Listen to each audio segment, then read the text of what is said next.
News 18 Assam north ইষ্টৰ বিশেষ অনুষ্ঠান ছুপাৰ 430লৈ স্বাগতম জনাইছোঁ। আৰু এই মুহূৰ্তত মই উপস্থিত আছোঁ গোৱালপাৰা চহৰৰ পৰা প্ৰায় 25 কিলোমিটাৰ নিলগত যি শ্ৰীসূৰ্য পাহাৰত। এই শ্ৰীসূৰ্য পাহাৰত দ্বিতীয় কাশীধাম হিচাপে পৰিচিত এই শ্ৰীসূৰ্য পাহাৰ প্ৰায় 99,999টা শিৱলিংগৰে ভৰপূৰ এই সূৰ্য পাহাৰ। আহক আমি এতিয়া দেখুৱাম সূৰ্য পাহাৰৰ কিছু সামগ্ৰিক পৰিৱেশ।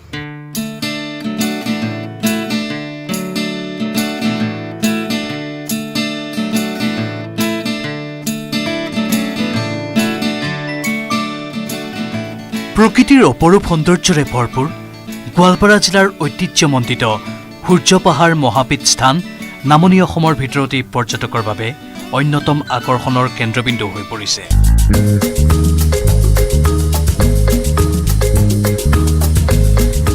গোৱালপাৰা চহৰৰ পৰা মাত্ৰ 14 কিলোমিটাৰ নিলগত প্ৰায় 16,025 হেক্টৰ মাটিকালি আৱৰি অৱস্থিত শ্ৰী সূৰ্য পাহাৰ।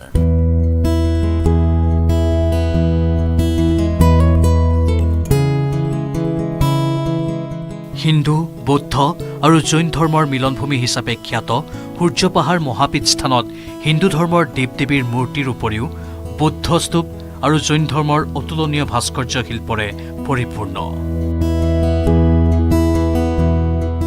গোৱালপাৰা জিলাৰ শ্ৰী শ্ৰী সূৰ্য পাহাৰ এইটো কেৱল অসমৰে ঐতিহ্যমণ্ডিত ঠাই নহয়, ই বিশ্বৰ ভিতৰত এক ঐতিহ্যমণ্ডিত ঠাই বুলি ক'ব পাৰি। কাৰণ শ্ৰী শ্ৰী সূৰ্য পাহাৰত হিন্দু, বৌদ্ধ আৰু জৈন ধৰ্মৰ এই তিনিটা ধৰ্মৰ মিলনথলী বুলি ক'ব লাগিব। কাৰণ শ্ৰী শ্ৰী সূৰ্য পাহাৰত হিন্দু ধৰ্মৰ এটা কম 1 লাখতকৈ এটা কম শিৱলিংগ আছে। তাৰ উপৰিও বৌদ্ধ ধৰ্মৰ বৌদ্ধ স্তূপবিলাক আছে, তাৰপিছত জৈন ধৰ্মৰ আছে। এই তিনিটা ধৰ্মৰ মিলনথলী। তাৰ উপৰিও এই শ্ৰী শ্ৰী সূৰ্য পাহাৰত পুৰাতত্ত্ব বিভাগে খনন কাৰ্য চলাই যিবোৰ ঐতিহ্যমণ্ডিত আপুৰুগীয় সম্পদ আৱিষ্কাৰ কৰিছে, পুৰাতত্ত্ববিদসকলে অনুমান কৰিছে এইবিলাক সম্পদ কুমাৰ ভাস্কৰ বৰ্মন তেখেতৰ ৰাজত্বকালত, আৰু অনুমান কৰিছে হয়তো শ্ৰী শ্ৰী সূৰ্য পাহাৰত তেওঁৰ ৰাজধানী আছিল। সেই সময়ত ইয়াতে হয়তো ডাঙৰ ডাঙৰ তেতিয়া দুৰ্গ নিৰ্মাণ কৰিছিল। সেই দুৰ্গৰো কিছু ভগ্নাৱশেষ পোৱা গৈছে। গতিকে আমি ক'ব পাৰোঁ যে গোৱালপাৰা জিলাৰ শ্ৰী শ্ৰী সূৰ্য পাহাৰ এক ঐতিহ্যমণ্ডিত ঠাই। আৰু এই ঠাইত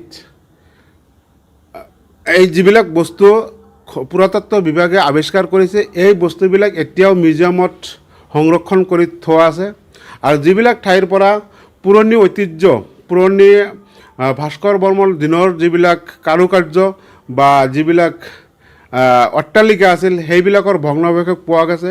সেইবিলাক এতিয়া পুৰাতত্ত্ব বিভাগে সংৰক্ষণ কৰি ৰাখিছে।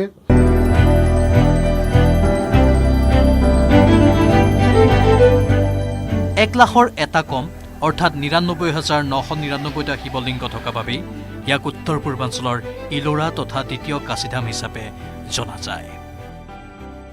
এটা কথা স্পষ্ট হৈ পৰিছে যে ভাস্কৰ বৰ্মনৰ আগৰ পৰা, ৰজা ভাস্কৰ বৰ্মনে ৰাজত্ব কৰাৰ আগৰ পৰা কিছুমানৰ মতে ভাস্কৰ বৰ্মনৰ ৰাজত্ব বা ৰাজধানী হেনো কোচবিহাৰতহে আছিল। কিছুমানৰ মতে ক'ব খোজে তেওঁলোকে, কিন্তু আমি জানো প্ৰাগজ্যোতিষপুৰতে আছিল। এতিয়া সেইখিনি সময়ত হিউৱেন চাং আহিছিলে। এটা তথ্য মতে হিউৱেন চাঙে হেনো গোৱালপাৰা দি পাৰ হৈ গৈ শ্ৰীসূৰ্যত থাকি পেলাই ভাস্কৰ বৰ্মনৰ ৰাজধানীত গৈছিল। আৰু এছামে ক'ব খোজে যে হিউৱেন চাঙে অসমত সোমোৱাই নাছিল, তেওঁলোকে কোচবিহাৰত আছিল।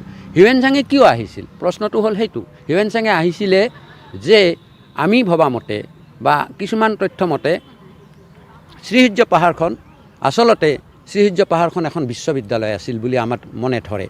বিশ্ববিদ্যালয়খনত ধৰ্মীয় শিক্ষা যেনেকৈ দিয়া হৈছিল, জৈন, বৌদ্ধ, হিন্দু ধৰ্মৰ কিছুমান দেইটি, হিন্দু ধৰ্মৰ কিছুমান দেৱ দেৱতাৰ পূজা অৰ্চনা কেনেকৈ কৰিব লাগে বা সেই ধৰণৰ এনেকুৱা এটা অধ্যয়ন কেন্দ্ৰ আছিল বুলি আমাৰ মনে ধৰে।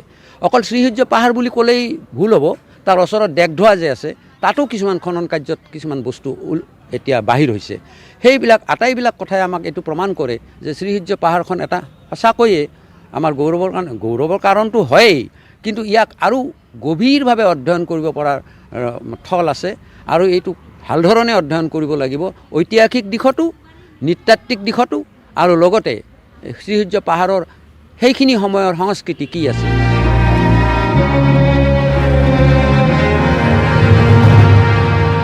প্ৰতি বছৰে অক্টোবৰ মাহৰ পৰা এপ্ৰিল মাহলৈকে পৰ্যটক তথা দৰ্শনাৰ্থীৰে পৰিপূৰ্ণ হৈ থাকে সূৰ্য পাহাৰ মহাপীঠস্থান।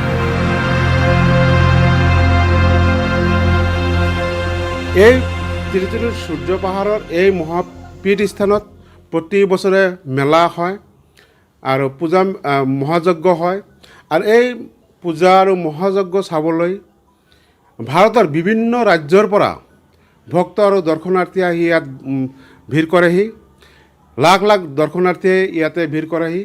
কেতিয়াবা বিদেশৰ পৰাও মানুহ আহে। বছৰৰ গোটেই বছৰটো দেশ বিদেশৰ পৰ্যটকে আহি ইয়াতে প্ৰাকৃতিক সৌন্দৰ্য উপভোগ কৰে। শ্ৰীশ্ৰী সূৰ্য পাহাৰৰ যিটো প্ৰাকৃতিক সৌন্দৰ্য আছে, যি অপৰূপ সৌন্দৰ্য আছে, এই অপৰূপ সৌন্দৰ্য ক'বলৈ গ'লে বিশ্বৰ ক'তো পোৱা নাযায়। একমাত্ৰ গোৱালপাৰা জিলাৰ শ্ৰীশ্ৰী সূৰ্য পাহাৰতে আছে।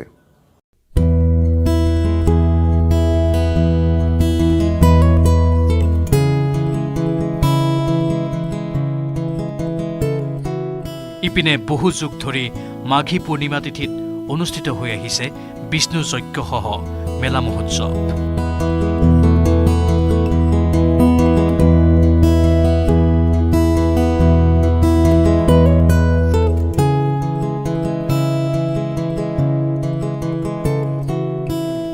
এই মাঘী পূৰ্ণিমাৰ মেলা মহোৎসৱত দেশ বিদেশৰ লাখ লাখ ভক্তৰ সমাগম হোৱাটো এক সাধাৰণ ঘটনাত পৰিণত হৈছে।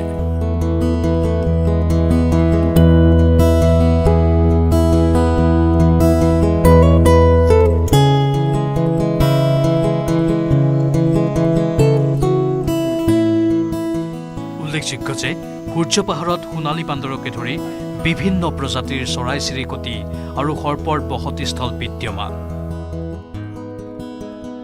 মই আহি উপস্থিত হৈছোঁ সূৰ্য পাহাৰৰ যি শিৱ মন্দিৰ আৰু মোৰ লগত উপস্থিত আছে এই শিৱ মন্দিৰৰ যি পুৰোহিত, তেখেতৰ পৰা এই সূৰ্য পাহাৰৰ কিছু কথা জানিবলৈ চেষ্টা কৰিম। মই আপুনি ইয়াৰ পুৰোহিত হয়, এই সূৰ্য পাহাৰৰ বিষয়ে অকণমান জনাওকচোন। সূৰ্য পাহাৰৰ বিষয়ে আপোনাক মই প্ৰথম কওঁ। শ্ৰী শ্ৰী সূৰ্য দেৱতাৰ মন্দিৰ ইয়াত পোৱা হৈছে। শ্ৰী সূৰ্য নামে আমাৰ পাহাৰখনৰ নাম হৈছিল। আগত সাতালী পৰ্বত নামে আছিল। 7খন পাহাৰ একেলগে লগ লাগি সাতালী পৰ্বত নাম আছিল আৰু এতিয়া সাতালী পৰ্বত গুচি শ্ৰী সূৰ্য পাহাৰ বুলি কয়।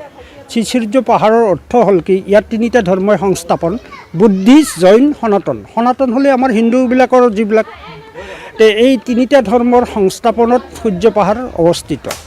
ইয়াৰ বেখাৰ্ধটো বহুত ডাঙৰ, 2600 বিঘা এৰিয়াত বেখাৰ্ধ আছে। ইয়াত মানে এই 2600 বিঘা এৰিয়াতে মানে শিৱলিংগ 1 লাখৰ এটা কম পোৱা হৈছে। 99,999টা শিৱলিংগ আমাৰ ইয়াত পোৱা হৈছে। আৰু এই শিৱলিংগবিলাকক আমি হঠাতেই মানে প্ৰথম জেগাটো আমাৰ এইটোৱে প্ৰথম শিৱলিংগ পোৱা। ইয়াত এটা অগ্নি সদায় জ্বলি আছিল আৰু সেই অগ্নিটো আমি জ্বলাই ৰাখি আছোঁ। এই জেগাটোত যে আহিছে আপোনালোকে, যিটো জেগা এইটো আমাৰ অগ্নিস্থান। আমাৰ প্ৰথম শিৱলিংগ, তাত লক্ষী দেৱীয়ে শিৱক দেখা কৰিছিল আৰু সেই জুইটো আমাৰ সদায় আছে। আৰু দ্বিতীয়তে আপোনালোকে ইয়াতে দেখিবলৈ পাব যে আমাৰ যিবিলাক প্ৰাচীন 12 ভুজা বুলি কয়, 12খন হাতেদি সৃষ্টিকৰ্তা বিষ্ণুৱে আমাক সৃষ্টিৰূপে দেখাইছে। আৰু এই সৃষ্টিৰূপে যেতিয়া দেখাল, তেতিয়া আপোনাৰ বিষ্ণুৰ লগত গোটেইখিনি আহি গ'ল 33 কোটি দেৱতা। আৰু দেৱতাসকলে আহি লেটেষ্ট আমাৰ কামাখ্যা মা আহি গ'ল ওপৰত। কামাখ্যা মাৰ মন্দিৰ হ'ল। এতিয়া আমাৰ প্ৰত্যেক দেৱতাই আহি উপস্থিত হৈছে সূৰ্য পাহাৰত। আৰু এই দেৱ দেৱীক লৈয়ে আমি ইয়াৰ সূৰ্য পাহাৰৰ ভক্তসকলক আমি এটা মানে আশীৰ্বাদ দানে কৃতাৰ্থ কৰি ইয়াৰ পৰা বহুতখিনি মানুহ উপকৃত হোৱা বুলি কয়। আমিও সেই হিচাপে পুৰোহিত কৰি আছোঁ। আৰু ইয়াতেই দ্বিতীয় কাশীধাম হিচাপে দ্বিতীয় কাশীধাম হিচাপে আপোনাৰ পাইছিল। ইয়াত 2nd ইলোৰা বুলিও কয়। তাৰমানে কাশীখন বনাম বুলি বেগদেৱে ইয়াতে সৃষ্টি কৰিছিল, কিন্তু কিবা এটা বিজুতি ঘটাৰ কাৰণে তেওঁ মতে কাশীখন ইয়াত নবনাল। সেইকাৰণে কাশীত গ'ল বেনাৰছত। আৰু এতিয়া বৰ্তমান ইয়াতে দ্বিতীয় কাশী বুলি কোৱা হয়। আৰু 2nd ইলোৰাখন আছে, কিন্তু আমাৰ ইয়াতে 2nd ইলোৰা তাৰ ভাস্কৰ্যৰ ওপৰত ইলোৰা বুলি কয় আৰু 2nd ইলোৰা বুলিও কয়। এইখিনি কাৰণে আমাৰ সূৰ্য পাহাৰৰ বিখ্যাত। আমাৰ ইয়াত মানে যিখিনি মানুহ আছে ভাৰতীয় তত্ত্ববিধি মানে ভূতত্ত্ব বিভাগে কৈছে যে ইয়াত মানে চেঞ্চুৰী হিচাপে আমাৰ কোনো ৱাৰ্ড লিখিব পৰা হোৱা নাই। তাৰমানে আপুনি দেখিছে চাৰিওফালে দেখিছে কোনো ৱাৰ্ড নাই। ৱাৰ্ডটো কেনেকৈ লিখিব জানে? ঈশ্বৰে যেতিয়া প্ৰদত্ত বস্তুবিলাক কৰে তেতিয়া আপোনাৰ কোনো ৱাৰ্ডবিলাক আমাক লিখি নথয়। কিয় নথয়? তেওঁৰ প্ৰতিমূৰ্তিয়ে হ'ল ৱাৰ্ড। আৰু আমি যিটো ৰাজা মহাৰাজাই যেতিয়া প্ৰতিলিপি কৰে, যেনেকৈ শিৱসাগৰত দেখিছে ৰজা ৰুদ্ৰসিংহ বা শিৱসিংহ এইবিলাক আছিল, সিহঁতে এটা ৱাৰ্ড লিখি থৈ গৈছে আৰু সিহঁতে মন্দিৰবিলাক বনালে ৱাৰ্ড লিখি দিয়ে আৰু বা মন্দিৰটো নিৰ্মাণ অমুক দিনৰ পৰা হৈছে। কিন্তু ইয়াত আমি আজিলৈ পোৱা নাই যে কোনে তৈয়াৰ কৰিছে। আমি বেগদেৱে সৃষ্টি কৰা বুলি আমি পাইছোঁ। সেইখিনি ভক্ত সদায় আহি থাকে। ভক্ত সদায় আহে। আপুনি পুৰোহিত হয়? হয়, মই ইয়াৰ পুৰোহিতটো মেইন। আৰু আমাৰ এনে পুৰোহিত নাই, যদিও আমাৰ কিছুমান মন্দিৰত এনেকৈ আমাৰ ফালৰ পৰাই আমি বাছি ৰাখিছোঁ। আপুনি চোৱা চিতা কৰি আছে? আৰু গোটেইখিনি মই দিন ৰাতি ইয়াতে আমি উপস্থিত শেষ অংশ সূৰ্য পাহাৰৰ যি শিৱলিংগ 90টা যি শিৱলিংগ আছে, আমি এতিয়া এই শিৱলিংগৰ কিছু দৃশ্য দেখুৱাম। আহক।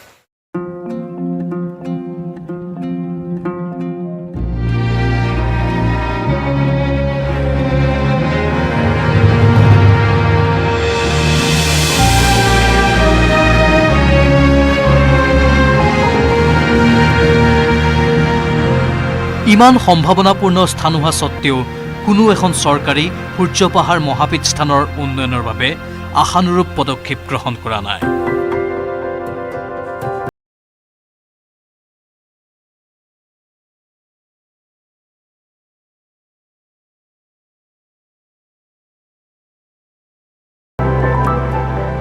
ভাৰতীয় পুৰাতত্ব আৰু জৰীপ বিভাগে পৌৰাণিক ভাস্কৰ্য কিছুমান উদ্ধাৰ কৰি সূৰ্য পাহাৰ মহাপীঠ স্থানত স্থাপন কৰা যাদুঘৰত সংৰক্ষণ কৰি দৰ্শনাৰ্থীৰ বাবে মুকলি কৰি দিছে।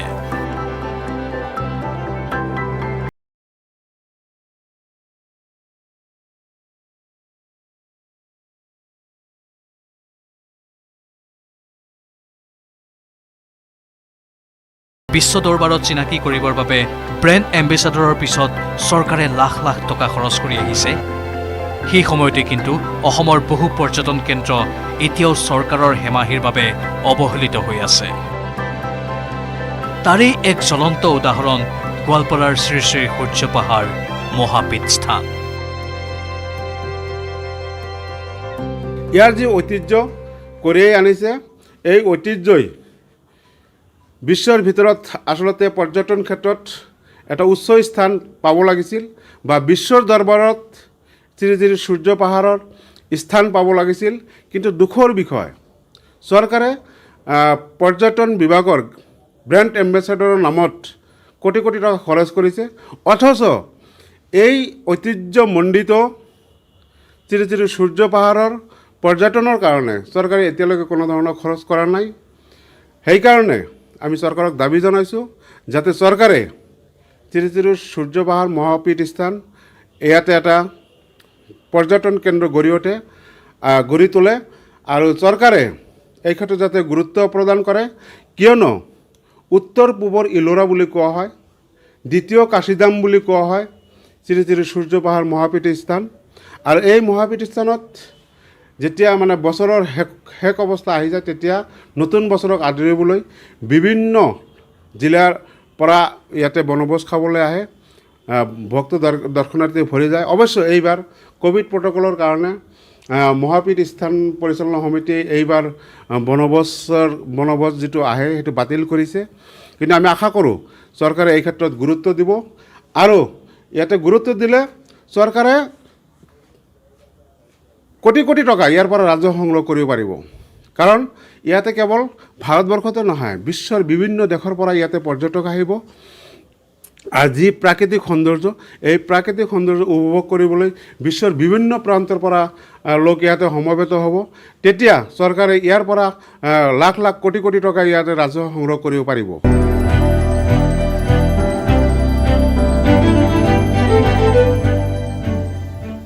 য'ত হিন্দু, বৌদ্ধ আৰু জৈন তিনিটা ধৰ্মৰ সংমিশ্ৰণ হোৱাৰ উপৰিও প্ৰায় 1 লাখ শিলত খোদিত শিৱলিংগ উদ্ধাৰ হৈছে এই পাহাৰতে।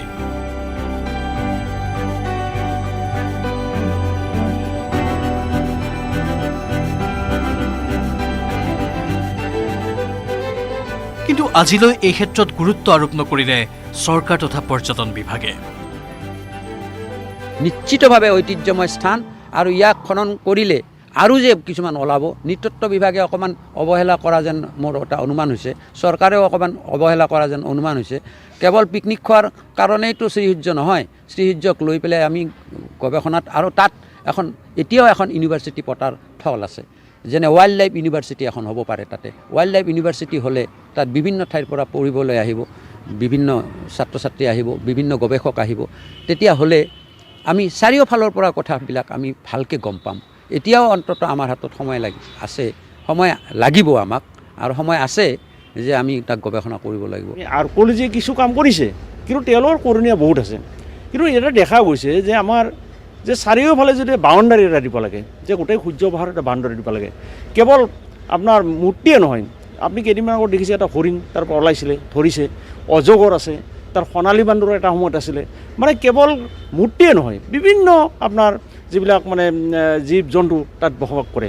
এতিয়া আমি চৰকাৰক অনুৰোধ জনাইছোঁ যে চাৰিওফালে বাউণ্ডাৰী এটা দিয়ক, সুৰক্ষিত কৰক, যাতে পৰ্যটন অহাৰ কাৰণে তাত থকাৰ ব্যৱস্থাটো কৰক।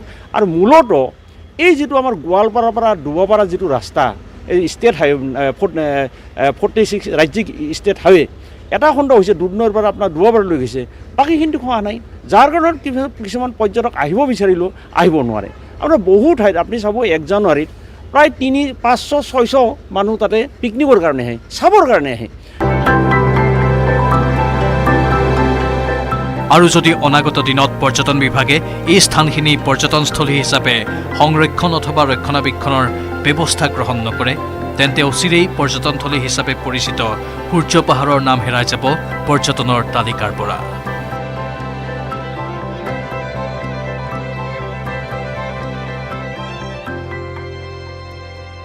আজি আমি দেখুৱালোঁ নিউজ 18ৰ দৰ্শকক গোৱালপাৰাত থকা যি শ্ৰীসূৰ্য পাহাৰৰ দৃশ্য, যি দ্বিতীয় কাশীধাম হিচাপে পৰিচিত এই সূৰ্য পাহাৰ, 99,999টা শিৱলিংগৰে ভৰপূৰ এই সূৰ্য পাহাৰ। আজি আমি দৰ্শকক দেখুৱালোঁ সূৰ্য পাহাৰৰ কিছু পৰিৱেশ। পৰৱৰ্তী সময়ত আমি চেষ্টা কৰিম গোৱালপাৰাৰ কিছু